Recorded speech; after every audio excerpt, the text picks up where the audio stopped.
Bueno, bienvenidos a nuestro siguiente video.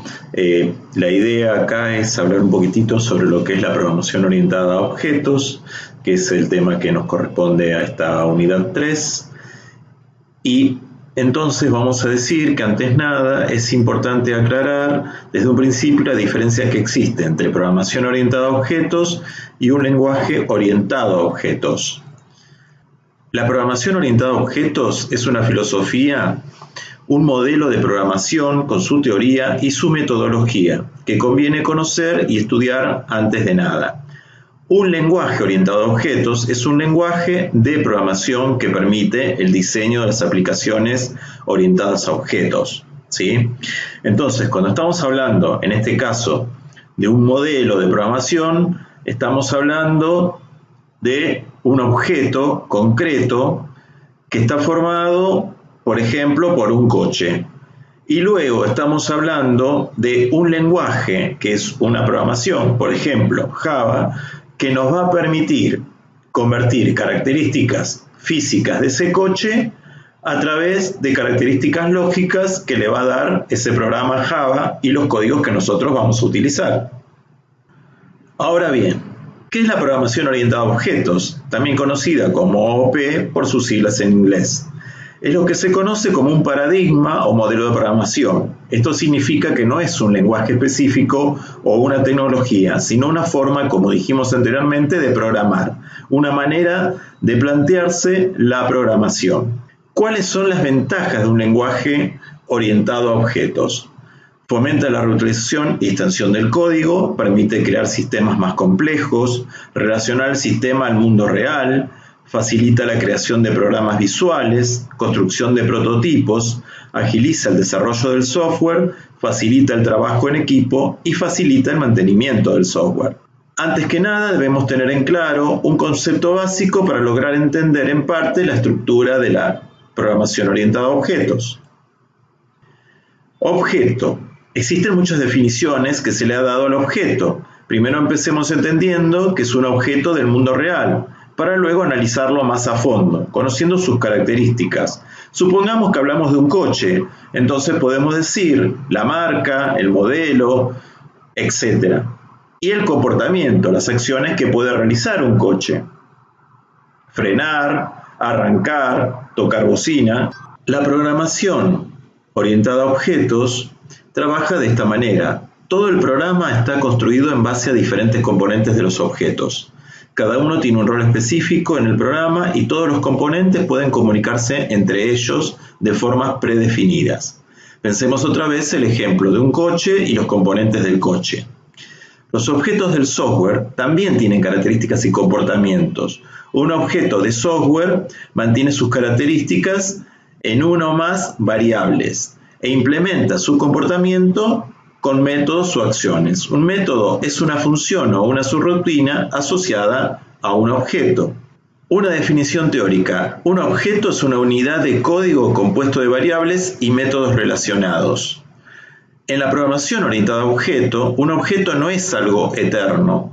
Se instancian o crean y se destruyen. Una vez que se haya instanciado un objeto, puede recibir mensajes. Los objetos pueden instanciarse de forma estática o de forma dinámica. Un objeto estático comienza su existencia una vez que es declarado. Instanciación de objetos estáticos. Sin embargo, un objeto dinámico no comienza su existencia al ser declarado, sino al recibir un espacio de memoria. Por ejemplo, supongamos el objeto persona. En la programación orientada a objeto no es algo eterno. Se instancian o crean y se destruyen. Una vez que se haya instanciado un objeto, puede recibir mensajes. Los objetos pueden instanciarse de forma estática o de forma dinámica. Un objeto estático comienza su existencia una vez que es declarado. Instanciación de objetos estáticos. Sin embargo, un objeto dinámico no comienza su existencia al ser declarado, sino al recibir un espacio de memoria. Instanciación dinámica de objetos. Los objetos estáticos existen durante la ejecución del programa. Los objetos dinámicos existen mientras no sean destruidos, que en ese caso es la liberación de memoria del objeto. mediante la sentencia dispose. Clases. La clase es un modelo prototipo que define la variable y métodos comunes a todos los objetos de cierta clase. Por ejemplo, podemos hablar de la clase persona. También se puede decir que una clase es una plantilla genérica para un conjunto de objetos de similares características. Por ejemplo, si hablamos de la clase persona, podemos decir que un alumno corresponde a la clase persona, un médico corresponde a una clase persona, en cuyo caso estamos hablando ya de lo que es una relación entre clases, donde podríamos decir que la clase persona es la superclase y la clase médico o la clase alumno son subclases de esa clase persona. Una clase se divide en una parte pública. En esta parte de la clase se declaran las cabeceras de los métodos de la clase que podrán ser invocados por los objetos. Es decir, si un método se declara en la parte pública, podrá ser invocado por un objeto de dicha clase. De lo contrario, no podrá ser invocado por un objeto. Y en una parte privada. Esta parte de las clases es donde se oculta, encapsula la información de la clase. Datos e implementación de métodos declarados o no en la parte pública de la clase. Es una parte no visible. Cada objeto de una determinada clase tiene sus atributos, que son los datos, y sus métodos. Por ejemplo, si hablamos de la clase persona, los atributos son comer, correr, hablar, respirar, caminar. Y los métodos es cómo va a realizar cada uno de esos atributos. Instancia es otra forma de llamar un objeto. En realidad no existe diferencia entre un objeto y una instancia. Solo que el objeto es un término más general, pero los objetos y las instancias son ambas representaciones de una clase. Por eso a veces decimos vamos a instanciar la clase alumno, o sea, vamos a convocar la clase alumno. El método es un algoritmo asociado a un objeto o una clase de objeto cuya ejecución se desencadena tras la recepción de un mensaje.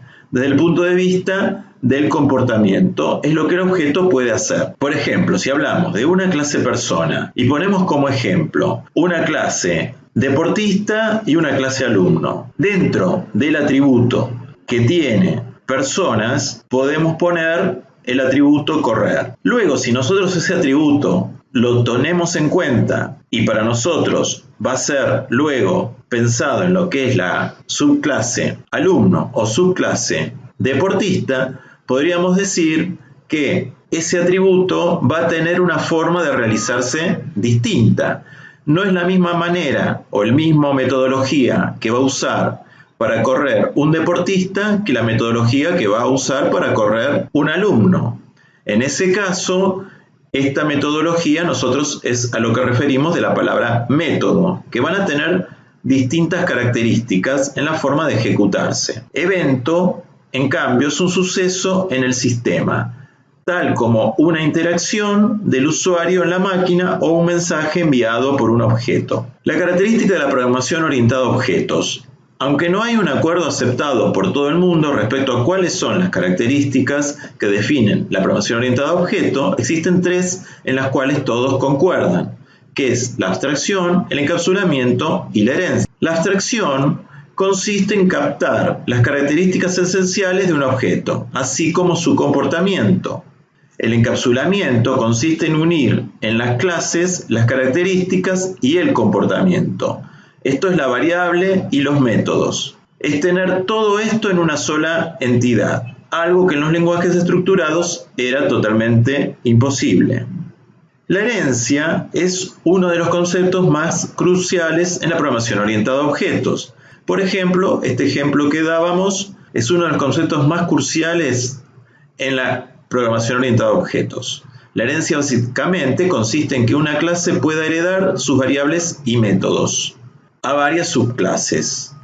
Por ejemplo, la clase que hereda se llama superclase y la clase o clase padre. Esto significa que una subclase, aparte de los atributos y métodos propios, tiene incorporado los atributos y métodos heredados de la superclase. De esta manera se crea una jerarquía de herencia. Por ejemplo, Supongamos que tenemos una clase que nosotros llamamos medios de locomoción.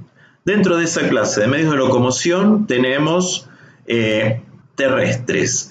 Dentro de medios de locomoción terrestres tenemos, por ejemplo, los trenes y los coches. Dentro de estas dos subclases vamos a decir que tienen un atributo que es la puerta. Pero si nosotros pensamos, por ejemplo, la forma de abrir la puerta, o sea, el método, vamos a decir que esos métodos son diferentes a la forma de abrir la puerta de un coche a la forma de abrir la puerta de un tren. Existen otras características usadas en programación a objetos, como la modularidad.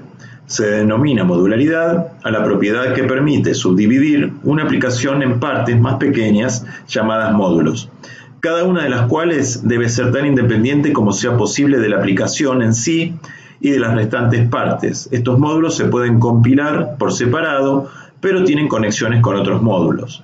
Esto aparte ayuda a que esos puedan hacerse códigos que sean reutilizables, o sea que los puedo después utilizar en otras aplicaciones. El principio de ocultación. Cada objeto está aislado del exterior y cada tipo de objeto expone una interfaz a otros objetos que especifica cómo pueden interactuar con los objetos de su clase. El aislamiento protege a las propiedades de un objeto contra su modificación, por quien no tenga derecho a acceder a ellas. Por eso vamos a usar la cláusula private. Solamente los propios métodos internos del objeto pueden acceder a su estado. Esto se asegura que otros objetos no puedan cambiar el estado interno de un objeto de manera inesperada, eliminando efectos secundarios o interacciones inesperadas. Polimorfismo se refiere a la propiedad por la que es posible enviar mensajes sintácticamente iguales a objetos de distintos tipos, aún de distintas clases. El único requisito que deben cumplir los objetos es que se utilicen de manera polifórmica, es saber responder al mensaje que se les envía. ¿Por qué decimos de clases distintas? Supongamos que tenemos una superclase que sea personas y otra superclase que sea animales.